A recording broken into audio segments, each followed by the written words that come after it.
Samuel இரண்டாம் நூல் முன்னுரை.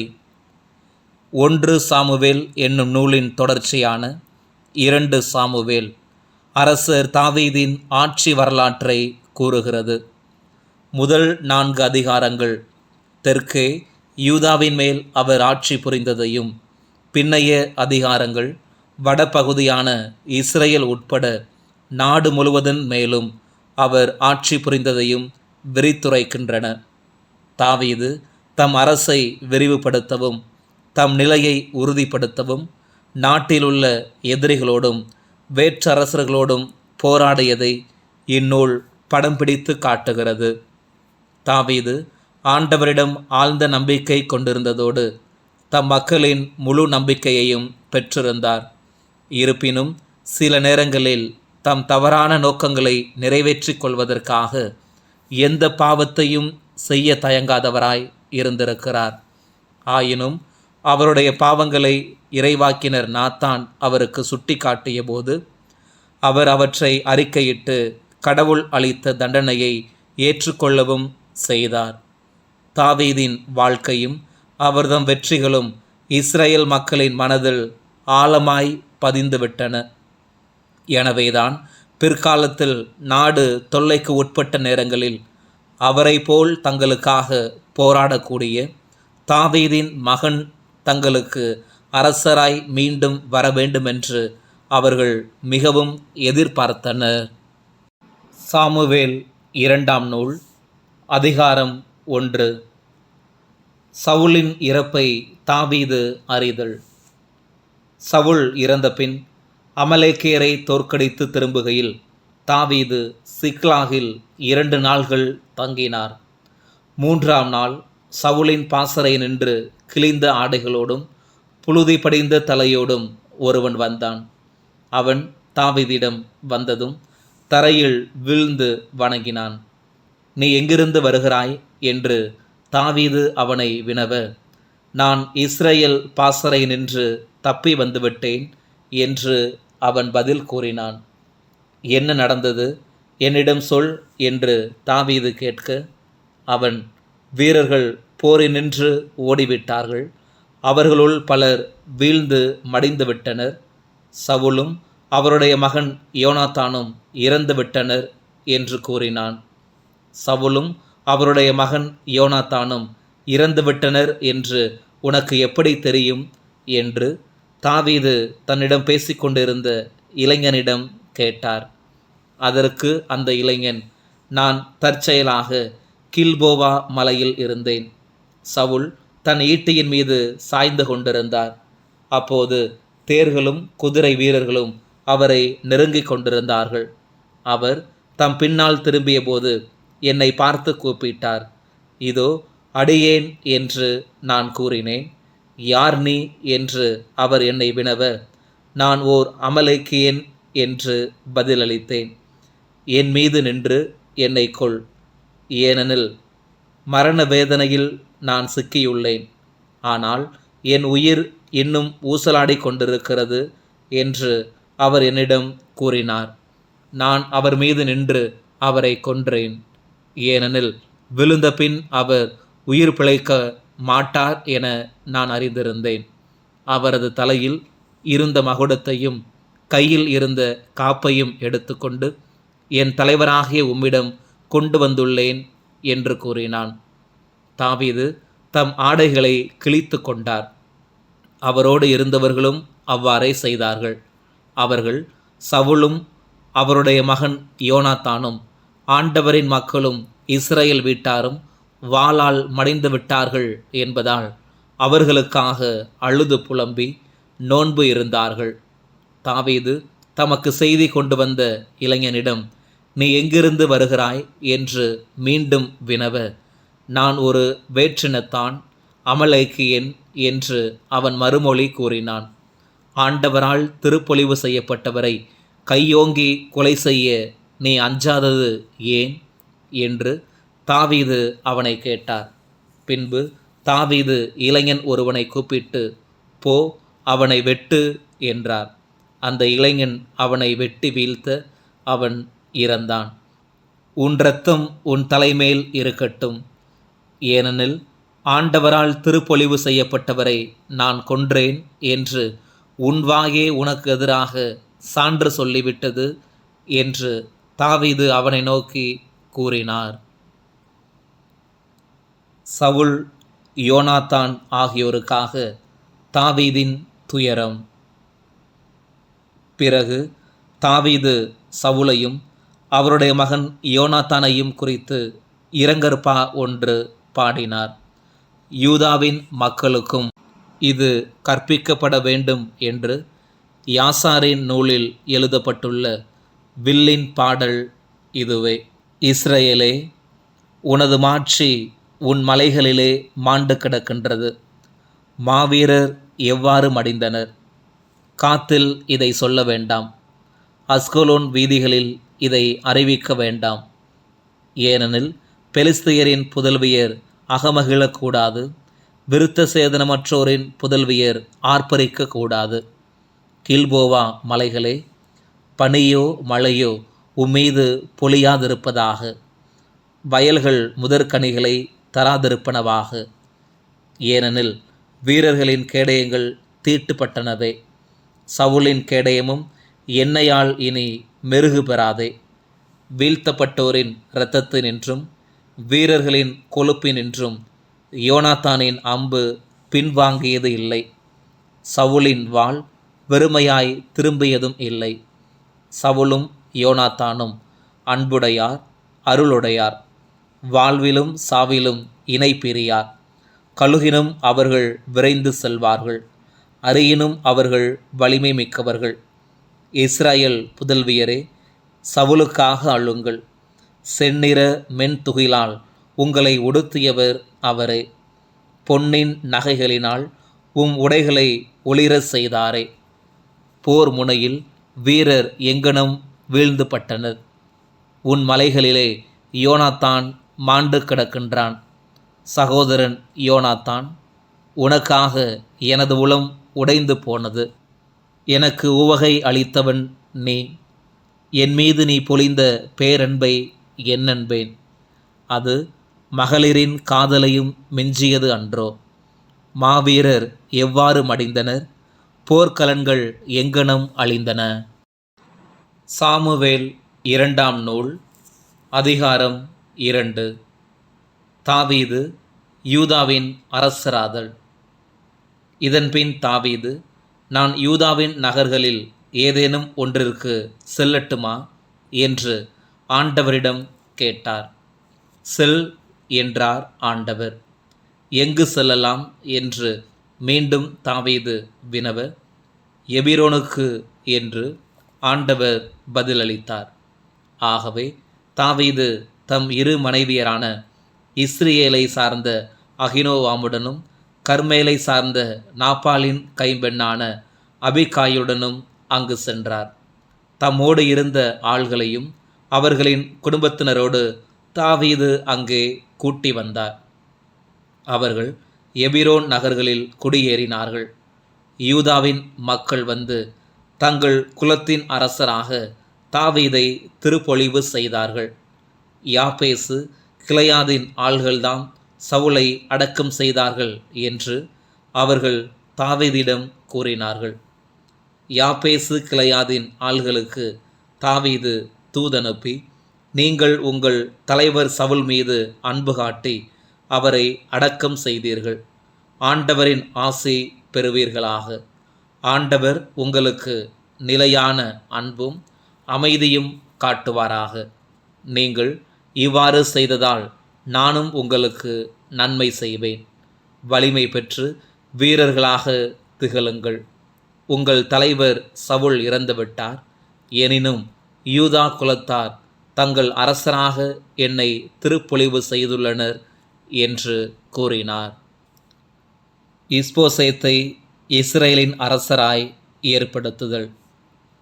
இதற்கிடையில் சவுலின் படைத்தலைவனாகிய நேரின் மகன் அப்னேர் சவுலின் மகன் இஸ்போசேத்தை மகனாயிமுக்கு அழைத்து சென்று கிளையாது, அசூரி, இஸ்ரேல், எப்ராயிம், பென்யமீன் ஆகியவற்றின் மேலும் அனைத்து இஸ்ரேல் மேலும் அவரை அரசனாக்கினான். சவுலின் மகன் இஸ்போசேத்து இஸ்ரேல் மீது அரசாளத் தொடங்கிய போது அவருக்கு வயது 40. 2 ஆண்டுகள் அவர் அரசராக இருந்தார். ஆனால் யூதா குலம் தாவீதை பின்பற்றியது. தாவீது எபிரோனில் யூதா குலத்தின் மீது ஆட்சி புரிந்த காலம் 7 ஆண்டுகளும் 6 மாதங்களுமே. யூதா இஸ்ரேலிடையே போர். நேரின் மகன் அப்னேரும் சவுலின் மகன் இஸ்போசேத்தின் பணியாளர்களும் மகனாயிமிலிருந்து புறப்பட்டு கிபெயோனுக்கு சென்றார்கள். சிரியாவின் மகன் யோவாபும் தாவீதின் பணியாளர்களும் புறப்பட்டு சென்று அவர்களை கிபெயோன் குளத்தருகே எதிர்கொண்டார்கள். ஒரு சாரார் இப்பக்கமும் மறுசாரார் அப்பக்கமும் குளத்தின் அருகே அமர்ந்தனர். இளைஞர்கள் எழுந்து நமக்கு முன்பு மற்போர் செய்யட்டும் என்று அப்னேர் யோவாபிடம் கூறினார். அவர்கள் அவ்வாறே செய்யட்டும் என்று யோவாபும் கூறினார். பென்யமீன் மற்றும் சவுலின் மகன் இஸ்போசேத்து சார்பில் 12 தாவீதின் பணியாளருள் 12 எழுந்து வந்தனர். ஒவ்வொருவனும் தன் எதிரியின் தலையை பிடித்து கொண்டு அவனது விலாவை வாளால் ஊடுருவினான். இருவரும் ஒன்றாக மடிந்தனர். அந்த இடத்தை எல்காத் அட்சூரிம் என்று அழைத்தனர். போர் அன்று மிக கடுமையாக இருந்தது. அப்னேரும் இஸ்ரேல் ஆள்களும் தாவீதின் பணியாளர்கள் முன் முறியடிக்கப்பட்டார்கள். அங்கே சிரியாவின் புதல்வர்களாகிய யோவாபு, அபிசாய், அசாயேல் ஆகிய 3 இருந்தனர். அசாயேல் காட்டு மான் போல் வேகமாக ஓடக்கூடியவன். அசாயேல் அப்னேரை பின்தொடர்ந்து வலமோ இடமோ விலகாமல் துரத்தினான். அப்னேர் பின்னால் திரும்பி, அசாயேல் நீயா என்று கேட்டான். நானேதான் என்று அவன் பதில் கூறினான். உன் வலமோ இடமோ விலகி இளைஞருள் ஒருவனை பிடித்து அவன் உடைமைகளை பிடுங்கிக்கொள் என்று அப்னேர் அசாயேலிடம் கூறினான்.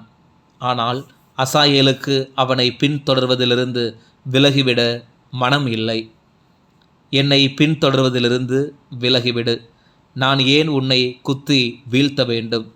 உன் சகோதரன் யோவாபுக்கு நான் எவ்வாறு என் முகத்தை காட்டுவேன் என்று மீண்டும் அப்னேர் அசாயேலிடம் கூறினான். ஆனால் அசாயேல் அதை கேளாமல் தொடர்ந்தான். ஆகவே அப்னேர் தன் ஈட்டி முனையால் அவனை வயிற்றில் குத்த அது அவனுடைய மறுபுறம் வெளியே வந்தது. அந்த இடத்திலேயே அவன் விழுந்து இறந்தான். அசாயேல் விழுந்து இறந்த இடத்திற்கு வந்தவர்கள் அனைவரும் நிலை குலைந்து நின்றனர். பின் யோவாபும் அபிசாயும் அப்னேரை பின்தொடர்ந்தனர். கிபெயோன் பாலைநில பாதையில் கியாவுக்கு முன்பாக இருக்கும் அம்மா எனப்படும் மலையை அவர்கள் வந்தடைந்தபோது கதிரவன் மறைந்து கொண்டிருந்தான். அப்போது பென்யமீனின் ஆள்கள் அப்னேருக்கு பின் ஒரே படையாக திரண்டு ஒரு குன்றின் உச்சியில் நின்று கொண்டார்கள். அப்னேர் யோவாபை கூப்பிட்டு, வாளுக்கு எப்போதும் இரை கொடுக்க வேண்டுமா? முடிவு கசப்பாக இருக்கும் என நீ அறியாயோ? தங்கள் சகோதரர்களையே பின்தொடராமல் திரும்பி செல்லுமாறு மக்களிடம் நீ சொல்ல மாட்டாயோ என்று கூறினான்.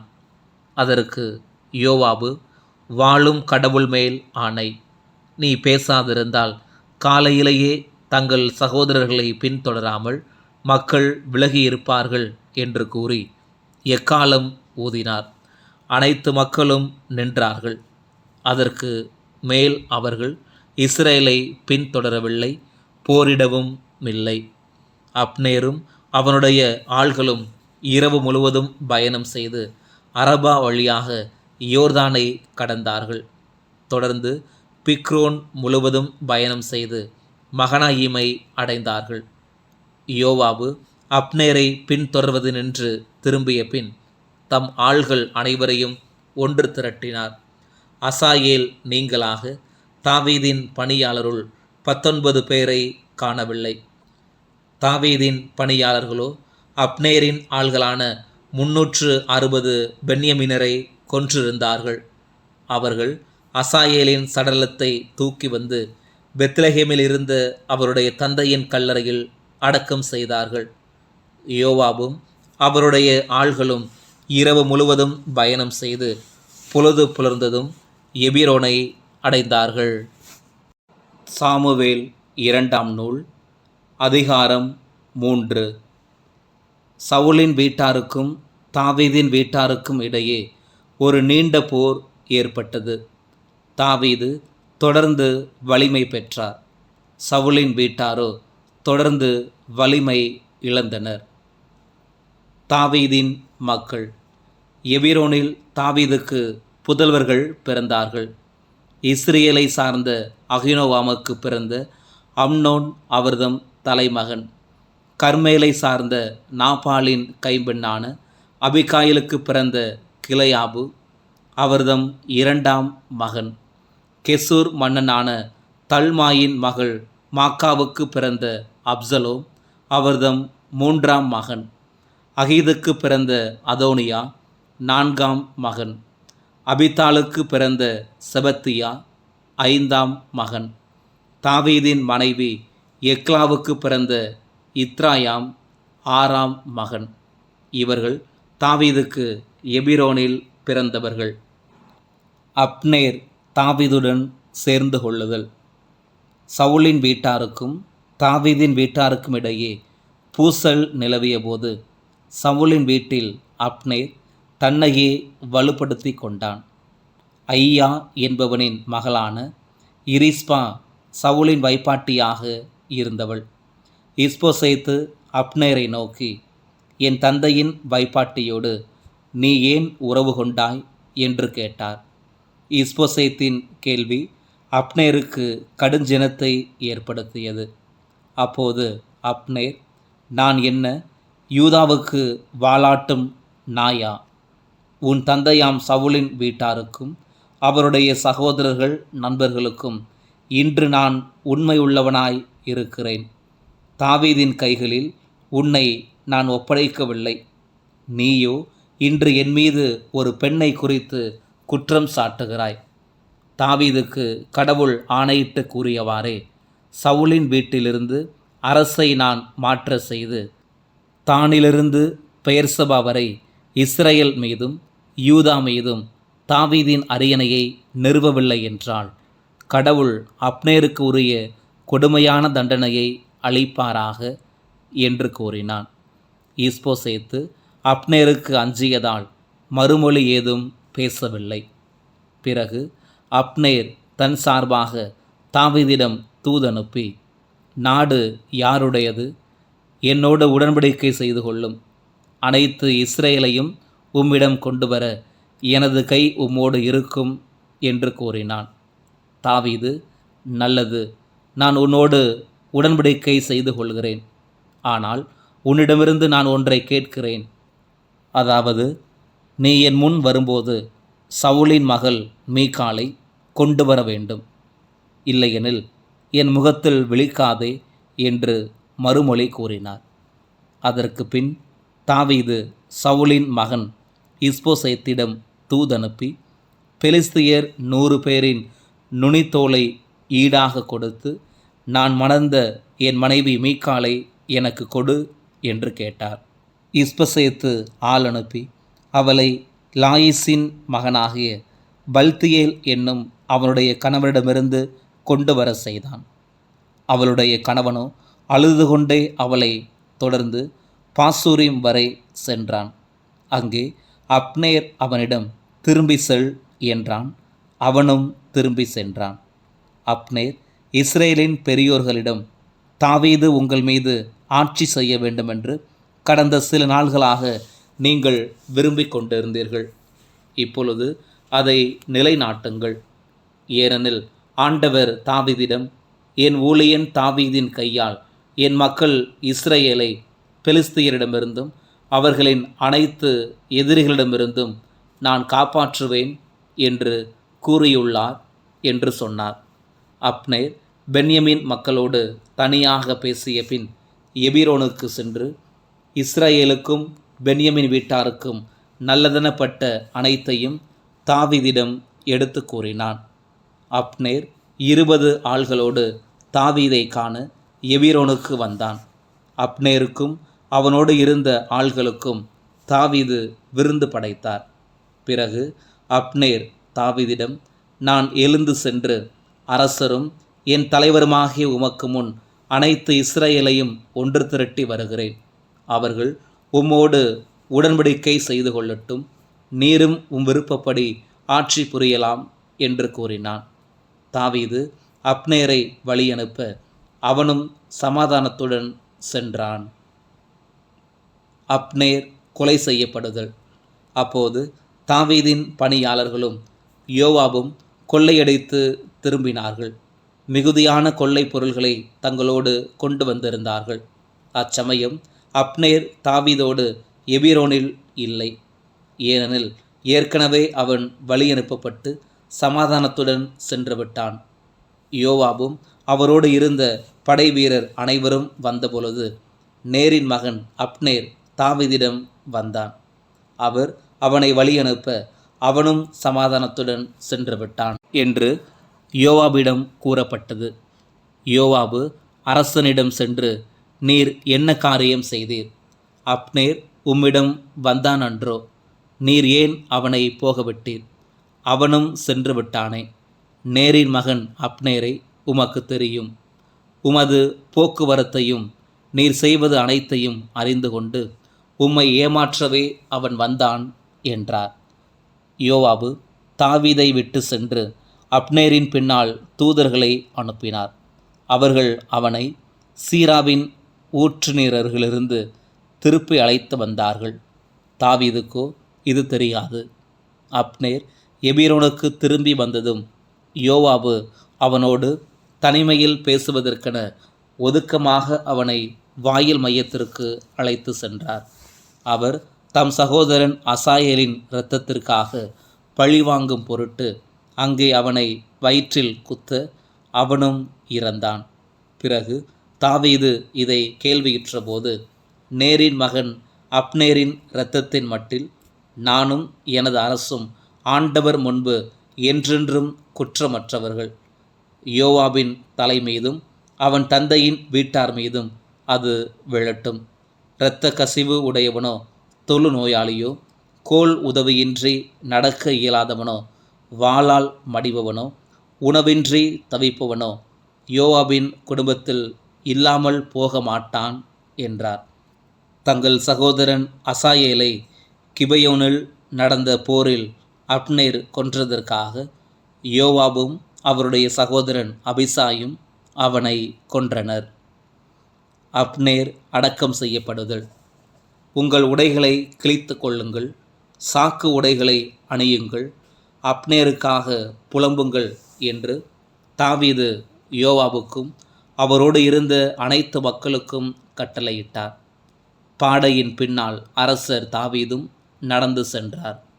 அப்னேரை எபிரோனில் அடக்கம் செய்தார்கள். அப்னேரின் கல்லறை அருகே தாவீது தம் குரலை உயர்த்தி அழுதார். மக்கள் அனைவரும் அழுதனர். அரசர் பின்வருமாறு புலம்பினார்: மடியும் மூடனை போல் மடிய வேண்டுமோ அப்னேர்? விலங்கிடப்படவில்லை உன் கைகள், கட்டப்படவில்லை உன் கால்கள். தீயோர் முன் வீழ்வன் போல் வீழ்ந்தனையே நீயும். அதை கேட்டு மீண்டும் அனைத்து மக்களும் அவனுக்காக புலம்பினார்கள். பிறகு மக்கள் அனைவரும் தாவீதிடம் வந்து பொழுது சாயும் முன்னே உண்ணும்படி அவரை தூண்டினர். கதிரவன் மறைவதற்குள் நான் உணவையோ வேறு எதையோ சுவைத்தேனாகள். கடவுள் அதற்கு தக்கவாறும் அதற்கு மேலும் என்னை தண்டிப்பாராக என்று தாவீது ஆணையிட்டு கூறினார். மக்கள் அனைவரும் இதை கேட்டனர். அவர்களுக்கு அது சரி எனப்பட்டது. அரசர் செய்ததெல்லாம் மக்கள் அனைவருக்கும் நல்லதெனப்பட்டது. நேரின் மகன் அப்னேரின் கொலையில் அரசருக்கு பங்கில்லை என்று மக்கள் அனைவருக்கும் அனைத்து இஸ்ரேலுக்கும் அன்று தெரிய வந்தது. மேலும் அரசர் தம் பணியாளர்களிடம் இவ்வாறு கூறினார்: இன்று இஸ்ரேலில் தலைவனும் உயர்குடி மகனுமான ஒருவன் மடிந்துவிட்டான் என்பதை நீங்கள் அறியீர்களோ? நான் அரசனாக திருப்பொழிவு செய்யப்பட்டும் இன்று வலுவிழந்தவனாய் இருக்கிறேன். செருயாவின் புதல்வரான இவர்கள் என்னை விட வலியவர் ஆகிவிட்டார்கள். தீங்கிழைப்பவனுக்கு அவருடைய தீங்கிற்கு ஏற்ப ஆண்டவர் தண்டனை வழங்கட்டும்.